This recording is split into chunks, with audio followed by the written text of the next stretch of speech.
2-2 would this game had been billed a big game. It does mean that when it comes to the table for Liverpool, who did rescue a point at the end of it, they are now a point off Manchester City. They've conceded top spot there.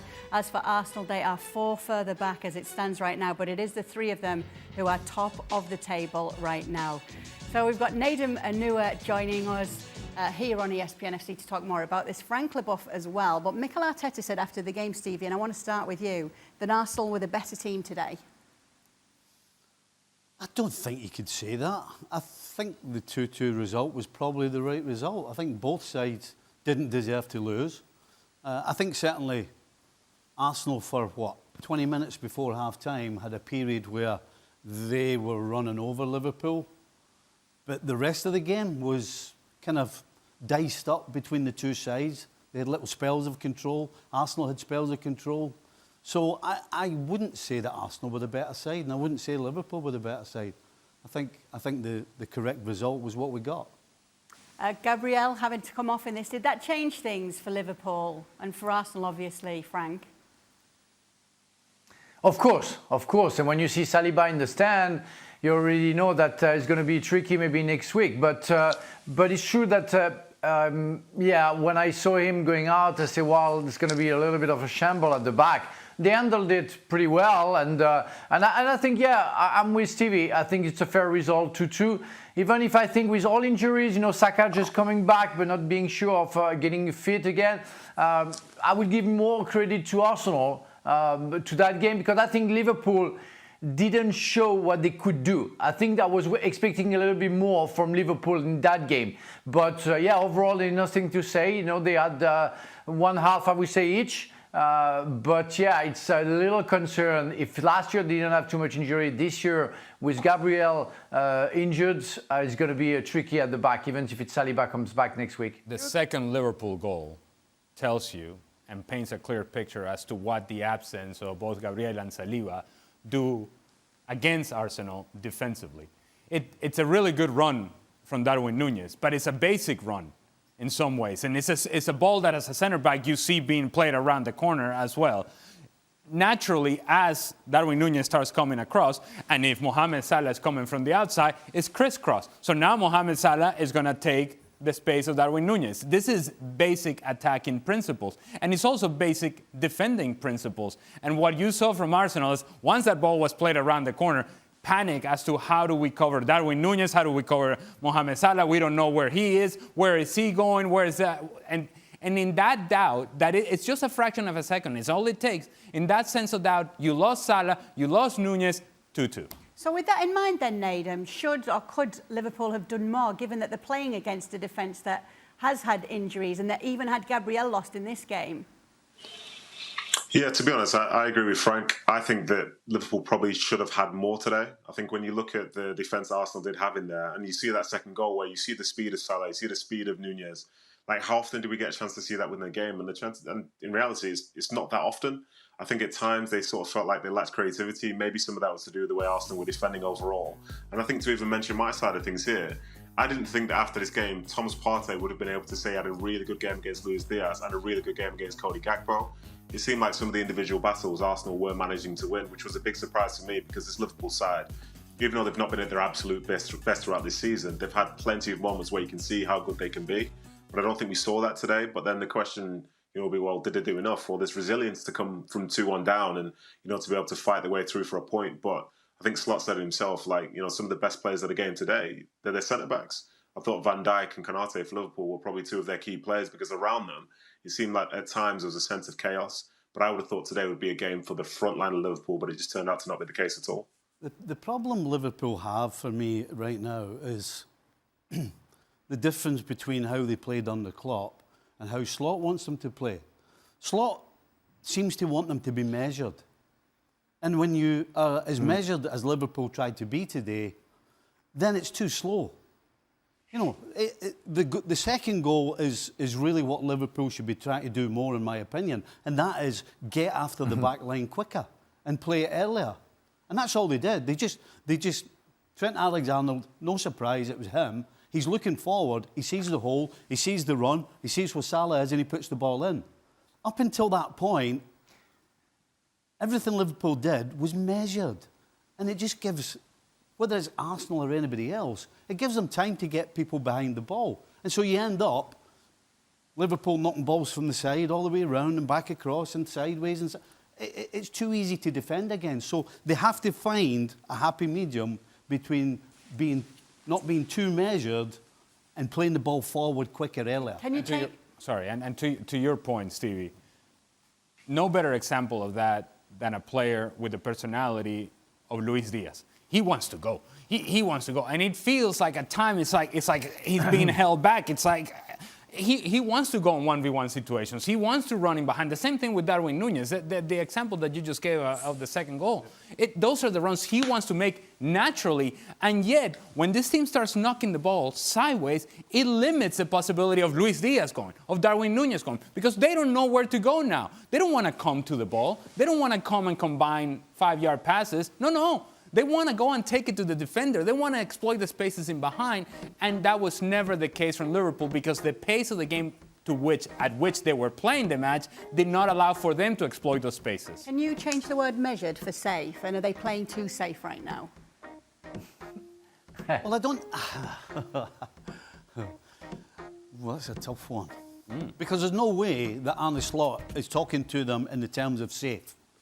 He'll be using the word measured. Or smart. Yeah, smart, measured, but not... He won't be using the word safe. But is that what he's doing? Is he making it safe? Well, he's making it safer for the opposition because it makes it easier for them to defend. So, yeah, his terminology absolutely won't be safe because, you know, if you tell footballers to be safe, then absolutely they'll slow it down as much as they possibly can. So he has to change his terminology, maybe. Okay. Frank? Safe or measured, it doesn't change for me anything. I think the DNA of Liverpool is really clear for me that it's vertical, it's fast, is like giving your best, always going 100%.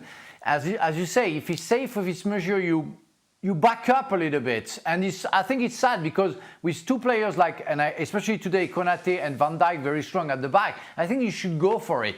And you know what? The second goal, I don't know if the guy would agree with me. I think it's a lucky circumstances because I think TIA wants to give the ball to Salah. I think Salah would have gotten the ball, he would have been offside. So lucky for him that Núñez went there and got the ball. And after it goes very well. But we should see that more often from Liverpool. Liverpool DNA is that kind of action. And we, so many times, say, what are they doing? Are they trying to copy Manchester City?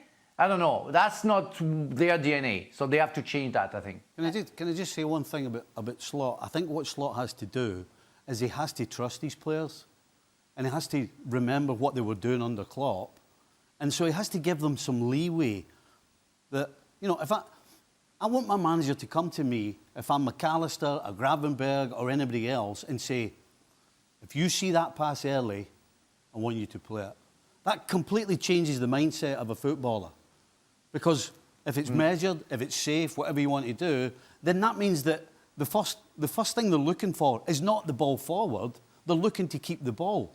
So if he can just shift towards giving them their head and giving them their ability and what they see and give them the reins to say, you know what, if you see that and you play it and it doesn't work, I'm okay with that. That'll completely change the outlook and certainly the pace at which Liverpool will go forward. Now, obviously, Nedum, Arsenal were the home team today. They've got the injuries that they have. They've even lost more players in this game today. Did we learn anything about who City's closest challengers are from this game today? Oh, that is a good question. I think as we see the league table now, it is these three teams that are at the top. It's City, it's Liverpool, it's Arsenal, and I'd imagine that still being the case. I think the head-to-heads that they'll have throughout the season will just be very different. Like, say, when Man City go to play at Anfield, inevitably they'll probably lose there. But when Liverpool come to play at the Etihad, maybe they'll lose there as well. So I think it's more a case of how they do in those other games. And I think as it stands, Liverpool, as we've seen, they've won 11 of 13 games so far on the slot. I can see that continuing on. And this little mini test that they've had, I think they've looked okay within it. But for me, the biggest strength is their ability to beat all those other sides, sometimes convincingly, sometimes not, but still enough to put the points on the table. And I think for Arsenal, they know that for now they have dropped points throughout this season as it stands, but they've got players to come back in. They've got their best version of themselves to come, and they're still kind of there or thereabouts for now. And I think for them, that's a big one because today, I think many people, myself included, probably didn't fancy them against Liverpool. But Arteta, whether he's trying to do the messaging for his players or whether he actually believes it himself, he's saying to the press afterwards he thinks his team deserves to win.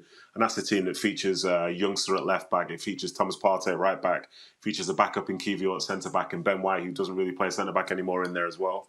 So credit to them for being able to compete against the Liverpool side. And as I say, Liverpool in some ways I'd imagine they'll take the point. So again, that's credit to Arsenal. I'll tell you what, speaking of save and measure, that was a save and measure response from Nedum, who I know, when that second goal went in, there were celebrations. Because this is the best result for Manchester City. That Liverpool is dropping points, that Arsenal is dropping points. We're still not at our best if you're Manchester City, and we're top of the table, and here we go. At some point, we're going to get better. These guys, they just took up points away from each other. Is it still a 3-horse race then, Ali? What was that again? Is it still a 3-horse race? Well, yes. Why wouldn't it be? First of all, we're 9 matches in. But if City are going to get better... Well, yes. I imagine that they will because, to Frank's point, man, it used to be exciting to watch Manchester City play. Over the last few weeks, it's become hard work to watch Manchester City play. Yeah. However, they are top of the table. They are winning games. Yeah. I think eventually they're going to get better. Eventually players will get healthier. They have to be more dynamic in the attack. Regardless, they are where they should be or they think they should be. And it helps that Liverpool and Arsenal took points away from each other. Frank? Yeah, I'm very worried about that because normally they drop points, they waste points at the beginning of the season, and then around December they start waking up and come back, and we have interesting end of the Premier League, but they're already first. They're already 5 points ahead of Arsenal. That's not very good news for Premier League and the others. If they keep on doing what they do, what normally they do, it's going to be not even a three team race. It's going to be a 1 team race because they're going to keep on moving up and nobody's going to be able to follow them. Nedum, you okay with them not being happy with Manchester City and the way they're playing at the moment? No, I think that's fair. And I think in some ways you can probably make the same sort of statement about, say, Arsenal in these early weeks of the season. I think it's due to the fact, in my opinion, that 2 of the most creative players in the Premier League have been unavailable or not at their best. You're looking at Odegaard for Arsenal. You're looking at Kevin De Bruyne for Man City. I think when he comes and he plays, he's different to the rest of the team. Like, the way he perceives football is different to the rest of the players around him who have, like, a great belief in sort of, like, structure. And at times you could call it safe, but again, it's the whole measured approach. Like, you can't score if we've got the ball type mentality. But I think what I would say about Man City in this moment, yes, yesterday Haaland had a ton of chances. It could have been a 4-0, could have been 4-1, whatever. But as you look at their bench right now, they don't have the depth. And I'm curious to see when the likes of a Grealish, a Doku come back in. When a De Bruyne comes back in, you've got Kyle Walker as well. And when those guys start to come back in, I think they might look a bit different because they'll have different options, different ways to go and take it at teams. But for now, the players that they put out there, it feels like that's all they have. And with some tough games coming up before the next international break, it's going to be key for them to get those bodies back for after that break finishes. Final thoughts, Stevie? City's the team to beat. I guess before the ball was kicked, we thought that maybe trying to do it again was going to be too much. Is Pep going to be leaving? Can De Bruyne last? I mean, we had a lot of questions about City before this Premier League started. But yet they're sitting top of the league, so City's the team to beat. And can I just say, Arsenal, they got to be careful. They got to stay in touch. Yeah. And today was a must not lose, cannot lose sort of match. But they were there in order to win it. And they were there in order to win it against Manchester City. And late goals now have come. And late goals then is 2 points walking out the door against Manchester City and against Liverpool. And here we are. It's very early on. But you got to stay in touch. You got to stay in touch with City. You got to stay in touch with Liverpool. And right now they're trailing. And they get injury issues that don't seem to be going away. We keep talking about Odegaard, but now what happens with a centre-back pairing and what happens with the immediate future of Arsenal? They have to be very careful they don't go on a negative run here. All right, 2-1. It would finish to Chelsea against Newcastle, taking all 3 points from this one. And we'll get to some of the other points in this game right now. But we must start by talking about Cole Palmer, Frank, because he was a shining light today, once again for Chelsea. Well, he's simply a genius. That's what it is. I mean, when you are capable of giving the pass that he gave to Neto, well, he's a little bit lucky because I don't think he's calculated that Livramento will go towards Neto. But at the end of the day, what you see, the ending is perfect. I mean, he turns, he's fast, he knows where, before receiving the ball, what he's about to do, and he does it so perfectly that Neto is on his way to give the good assist to Nicol Jackson. And we saw it many times that he already after 4 minutes he scored a goal. He was a little bit, I think, offside, but the guy, missed the game against Liverpool. He wasn't there. He has to give us something like a revenge against Arsenal very soon. So that's going to be a top club. But really, Cole Palmer is different class. I mean, his second goal, he knows exactly. I mean, the second goal for Chelsea, he exactly knows what he's going to do, and he does it again perfectly. Even if I agree with Stevie, Shearer should have gone out. It's his 7th of the season, Nedum. He really is standing out in the Premier League this year for Chelsea. Yeah, absolutely. His move to Chelsea it's been astonishing. Even like myself, probably many others thought that he could do well. I didn't think he'd be doing that well to be top of the charts in that manner. But from when you see him play week in, week out. He's somebody who, in my opinion, the way he wants to have an impact in terms of goals and assists, it feels like a De Bruyne. As soon as he gets on the half turn, he's looking forward all the time, and he's not shy to play these passes. I think the one we saw for that goal for Jackson, he attempted a few of those in the game and they didn't quite work out. But the fact is, he's not shy to keep doing it, and he has such a great eye for a ball that sometimes, as a defender, you almost have to hold your hands up. I think sometimes some players, the more you play, the more you understand people's strengths and weaknesses. Some players, when they're going to play the pass, you know where they're going to play it to, and you give yourself a chance and maybe you go early. But with the likes of Cole Palmer, he's got the ability to just leave you in a position where you say, well, how did this happen? It was an absolutely astonishing ball. It's great to see that he chipped in with a goal as well. And he's just playing football on like easy mode. It seems like this is the easiest thing in the world for him. Finds a bit of space, takes somebody on, finds a pass, has a shot, always has an involvement in the game. And I think it's a beautiful thing to see. We used to talk about a lot Manchester United and Chelsea last season, and it wasn't for the best of things that we'd always be talking about them. Frank, is the difference between the two sides Cole Palmer, or would that be too simplistic to say? Well, it's a little bit simplistic because you have to add Maresca. I mean, we had question marks at the beginning of the season with the way that he wanted his team to play, like playing from the back. And I think it changed because he realized they didn't have the individuals at the back. And at one point, we'll have to talk to Fofana because Fofana worries me a lot. But whatever, Maresca changed. I think he's able to have Lavia coming back as well and helping a lot. Neto had a very good game today. We saw Madueke also the first half, giving his best. So there is something going on there. James is back as well, and he can even play on the left side. I think the spirit is different. So yes, Cole Palmer is a game changer the way that he plays. But you have to really have to congratulate Maresca with the team, with a very young team. Today was like the average team was 23 years old. The average of the year, how do you say, the age of the average age, of the team was 23 years old. So says a lot about the work that they have to do, that he has to do to make sure they understand what he wants. And I can feel that it's still very fragile. At some point, after an hour, I say, oh my God, Newcastle is going to come back, and they had some chances, but. Yeah, they're doing a great job. Yeah, much better than Manchester United, for sure. What's so good about Cole Palmer, Halle, from your point of view? I think all of us, in whatever teams we have been a part of, there's always been a player or two who see a different picture than everybody else. And Cole Palmer is that guy for Chelsea.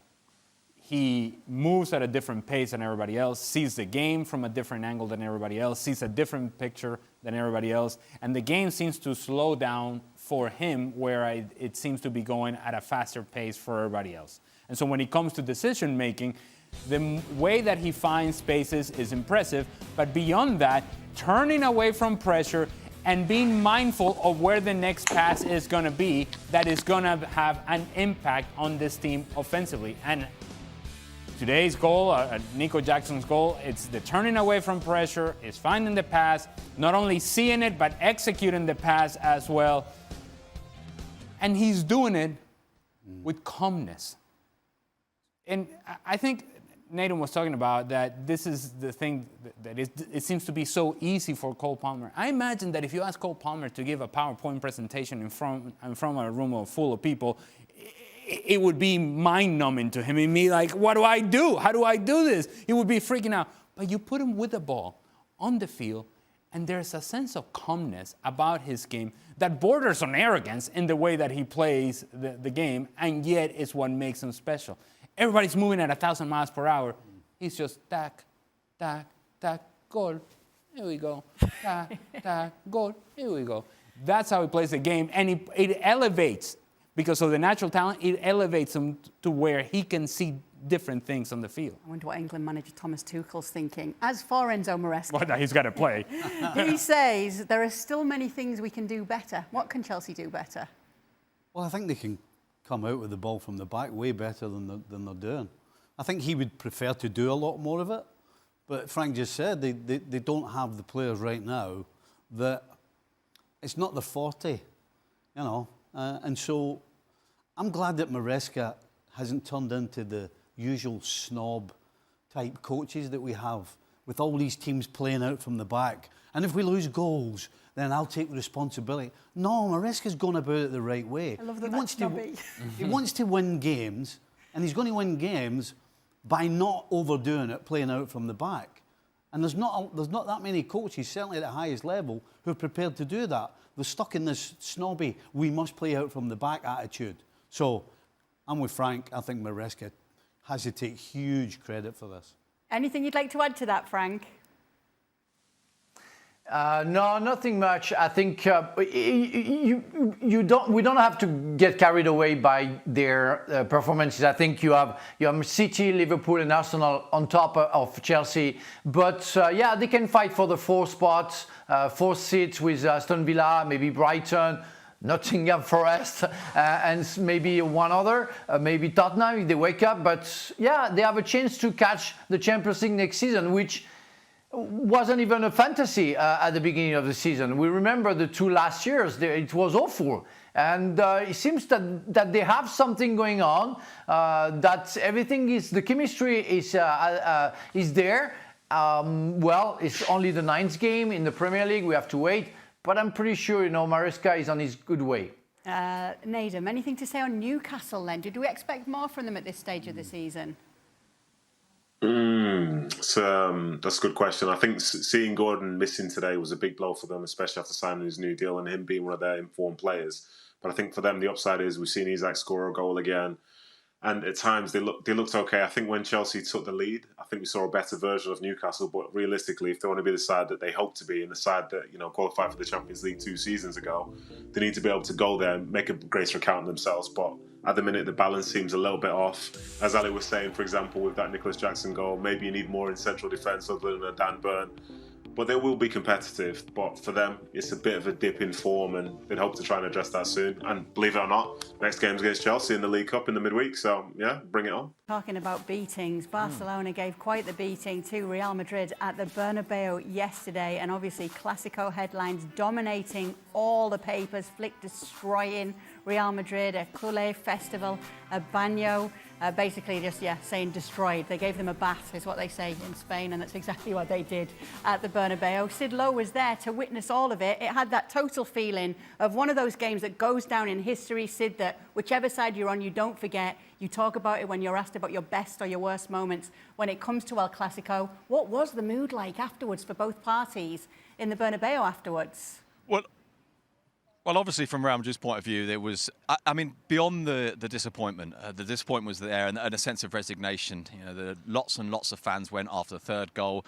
Even more then went after the 4th goal and didn't wait till the final whistle. I think by the time the final whistle went, there were probably 30,000 people who had already left the stadium. But I think it's more than the disappointment. It's that sense that they didn't really compete. It's that sense that maybe they've been found out a little bit, that this team, where things weren't working, but there's enough talent that they were kind of getting away with it. And actually that's happened a bit over the years, and they've always found a way through. And that's maybe the thing they cling to now, is maybe we can do it again. We can find a way through it again. But really and truly, I think this was a demonstration of some of their flaws as well as some of the qualities that Barcelona have. Now, from Barcelona's point of view, this almost couldn't have been better. Not just the fact that you go to the Bernabeu and you win 4-0. But you go to the Bernabeu, you take the risk of maintaining that high defensive line because you think it's the right thing to do, and you get proven right. And it works for you. You beat Real Madrid, a Real Madrid team that won the league last year by a long way, that won the Champions League, and that signed Kylian Mbappe, and that everybody thought was going to walk away with a league title, and you go there and you beat them. And that player, Kylian Mbappe, doesn't have a good game. And you win that battle with him in terms of catching him offside and actually in terms of your goalkeeper. And that's the other part of this. You've got a reserve goalkeeper playing, and he plays brilliantly.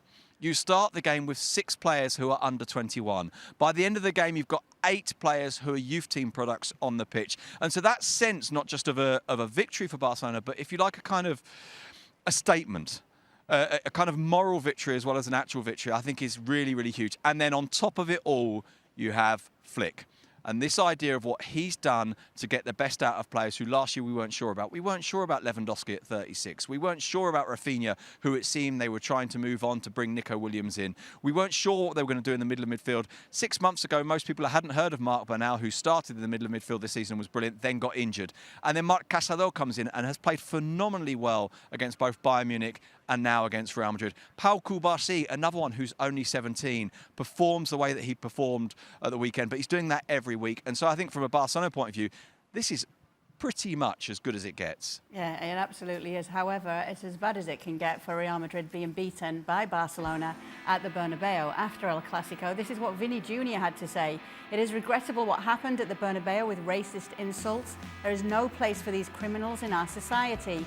All my support to Lamine, Ansu, Rafinha. Madrid and the police will identify and punish the guilty. So terrible to see this again. Obviously, we know La Liga have really stepped up their measures in this aspect too, Sid. So we can expect that there will be support taken here for these players once again, as we have been seeing La Liga stepping in now. Yeah, and obviously nothing happened last night because people weren't aware of it. The referee, who of course is the one that would set into place that anti-racism protocol that would involve announcements over the loudspeakers, which would involve the game being stopped if needs be, which would involve the teams being taken off the pitch if needs be. Of course, they weren't aware of that. This has come out because of mobile phone footage from one end, and obviously it's a couple of voices abusing Lamine Yamal that in the overall noise didn't get noticed at the time. Now that it has been noticed, I think it's pleasing within, obviously, something we absolutely don't want to see. Pleasing to see the speed of the response from La Liga, the speed of the response actually from the Spanish state as well, and from Vinicius to come out and say, right, I'm on Lamine Yamal's side on this, that this isn't about teams, and I think that's important. And hopefully, Real Madrid will be able to identify the people involved, and hopefully action will be taken. And action is being taken. We're seeing that now, and I think that's a step in the right direction because, of course, there is a limit to what football as a sport or as a kind of a social sphere can do, but so long as it is doing absolutely everything, then it's a step in the right direction. Sid, thanks so much for being with us today. Thanks for giving us more insight on that situation. Welcome into the latest edition of Extra Time. We have Ale and Stevie here in the studio, and we've got Frank and Nedum joining us remotely. I feel like we've got like a remix going on in my ear. Allegedly. Yeah, I know, allegedly. I hope they're here. I wasn't sure if they were earlier, so I didn't go to. They are here. All right, fantastic. okay. This is good We're news. here. I'm glad the host of the show knows who's in, who's out, who's not here. I know. You had one job. All right, Stevie, can you be positive about Liverpool for a change? Maybe for a change. Just because I was disappointed last week doesn't mean that I'm not. Look, the problem is that you're always looking to improve. That's how you should be. It's dead easy to sit and talk about all the great things and all the good things, but you want us to talk about what they can get better at. And right now, Liverpool are in a great spot. Probably not where they want to be. They probably want to be sitting on the top. But I think the most important thing and the most positive thing is, we were talking on the show earlier about how City can get better. Liverpool can get better as well. I think Liverpool, if they can figure out how to change that gear and go a little bit faster, then they're going to win way more games. Measured from Stevie. So yeah, the positive side is I think they've still got another gear. Okay, all right. And the slot's just got Keep it there.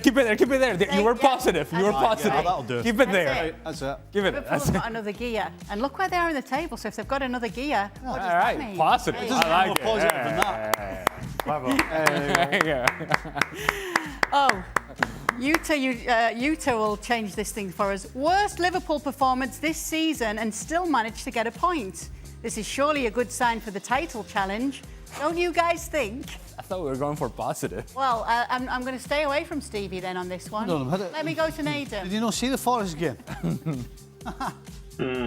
Yeah, the Forest game wasn't great, to be honest. Yeah, today it didn't feel that good, to be honest. But the fact is, Salah steps up, he scores that goal, and so we can have a slightly different conversation about, say, maybe the style of play, maybe questions about Arsenal. Because if they would have lost this match with the Arsenal side in the shape that they're in, finishing with some players on the pitch who we wouldn't expect to see in those big games, it's more of an issue. But there's something about character, there's the strength of the team, the way that they kept pushing, the fact that the two centre-backs stood up when they needed to be counted, and Salah stepped up again in a massive game. So yeah, positives are there. I think you would aspire to have a better performance, but you'll take it because now Arsenal haven't caught up to you and you still know. As Stevie said, the positive is Liverpool can still get better and they're right there. So that's a good thing. Yeah, I love the Liverpool positivity today. Frank, let's see if we can get any Chelsea positivity. All right, here we go. Are Chelsea finishing in the top 4?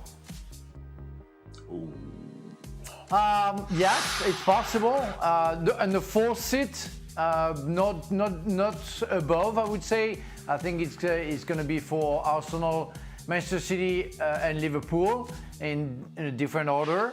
But really, yeah, it's possible for Chelsea to finishing fourth, but you have to give credit to Aston Villa, to Brighton, maybe Nottingham Forest again, and maybe one or two others. So it's not done yet because it's only the 9th day and nothing is concrete right now. But let's say that's encourages what we see. We didn't expect to see that, so let's be positive about it. Oh, I love That was positive-ish. Ish. At the end. Okay. He brought it around in the Brought it end. around at the end. Yeah. Well, let's remember that LA is a very glass half full type of guy. Naturally. So let me put this to you, LA. Sure. Manchester United lead the Premier League in big chances missed. Why does Ten Hag keep getting blamed for the players' inability to finish? Well, part of it is because he wanted those players to come in. And he is the one choosing these players to put them on the field. So, look, you can go in the way of Chelsea and have 40 players if you so desire. But in the end, when we're analyzing a team, while we analyze the performances, we also have to analyze the person who's actually responsible for the makeup of the group. And look, it's part of the job. You're Erik ten Hag, the manager of Manchester United. Of course, there are individual mistakes that we will talk about and we will analyze and we'll criticize. But the big picture, you have to focus on the manager. Because he's been putting players in and out. It's not just one game. It's not just 1 week. It's not 1 month. It's now becoming the trend and the reality of Manchester United to be where they are. And he has been at the helm of this. So it's part of your job to take responsibility for it. Do you agree with that, Nedum? Yeah, I think I do, to be honest. I think there are elements where obviously they have missed chances like we've seen today. But maybe those players need to feel more confident in those moments. Maybe they need to practice ways to sort of break teams down. Maybe, I don't know, maybe you need to work on your set pieces more. I think this is a coach that's been brought in by them to sort of fix that. But the manager's on the sideline. Ultimately, the performances will come down to them. And even though there are times when you look at United and say, oh, they should have won this or they could have won that, you know, if you don't get the results, the manager will be the one who's the easiest person to change because those players, they're tied into 2, 3, 4, 5-year contracts. So realistically, who's going to last longer? Is it going to be the players or the manager? You know, 9 times out of 10, it's going to be those players, isn't it? Frank, have Chelsea found their 9 with Nicholas Jackson? Do you think he can become one of the best strikers in the Premier League this season? I wish him the best, really, and I want him to be successful. We'll take that. I should have started with all due respect. Yeah, With respect. Just say no, move on. With all due respect, no. No disrespect, boss. No, but allow me to have some doubts about that still, you know, because with what we saw the year before, when he came from Spain, didn't allow me to think that he will be one of the best strikers in the Premier League this season. So everything goes well. It depends, obviously, how he's served by his teammates, and it's been the case today by Neto. It's been some of the time the case by Palmer and Madueke. So if they carry on providing chances, he will score goals. What I want to see, like today, like you have one chance, you score the goal. It's what we want to see from a striker. Harry Kane, he needs one chance to score most of the time. Jackson, right now, is still with 3-4 chances, maybe to have one goal. For me, it's too much, so he has to improve on that, and then we can maybe rank him a little bit better. Was that glass half full? I don't know. Yeah, yeah. When you start the answer with "allow me to have some doubt," Yeah. All right, we will allow it. For Stevie, and I'll ask a few of you this: if you were announced as manager of United, what's the first change you would make? Oh, blimey. who hates you this much? That's an oxymoron. That's an oxymoron. What would be the first of many changes? Yeah, you guys can help him as well. I mean, where do you start? Honestly, where do you start? Well, you're the manager. Where do you start? We actually, it seems like every week we go to a different department of Manchester United. Today, the department that wasn't functioning particularly well was the forward line. Last week it was the back line. The week before that, it's Casemiro and Menu in the middle of the park.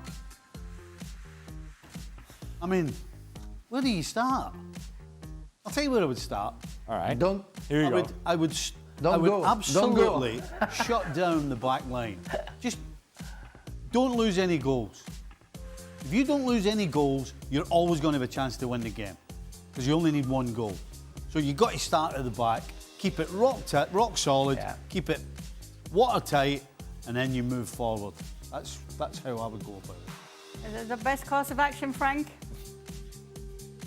That's not too bad, but as you have always a chance to score, you always have a risk to concede a goal every game you play, so you cannot be perfect. So that's the basics of football. If you are strong at the back, you know you have a chance to win. That's what Didier Deschamps can explain to you for 2 hours, playing for Juventus in Italy, where they were kind of masterpieces in that matter. But yeah, it's so many changes to do. But I do know what, just seeing the questions, that's impossible. I don't really see Steve Nicol being the manager of United. Doesn't work. I mean, that's definitely true. You asked what the best course of action is respectfully decline the opportunity. Is that what you would do, Nedum, if they called you and they asked you to take over at Manchester United? To be honest, I would accept it, but more in the sort of means of a Trojan horse. And from there, I would just try and destroy the club from within. And, with all due respect, well, you're easy, wouldn't it? I don't want them to do well. And by the way, they're well on their way, Nedum. They have a head start on that. Don't you worry. Yep, they absolutely are. A little bit of Greek mythology in the show there. Anyway, thank you so much for sending in your questions. Don't worry about it, Stevie. But that will do it for the latest edition.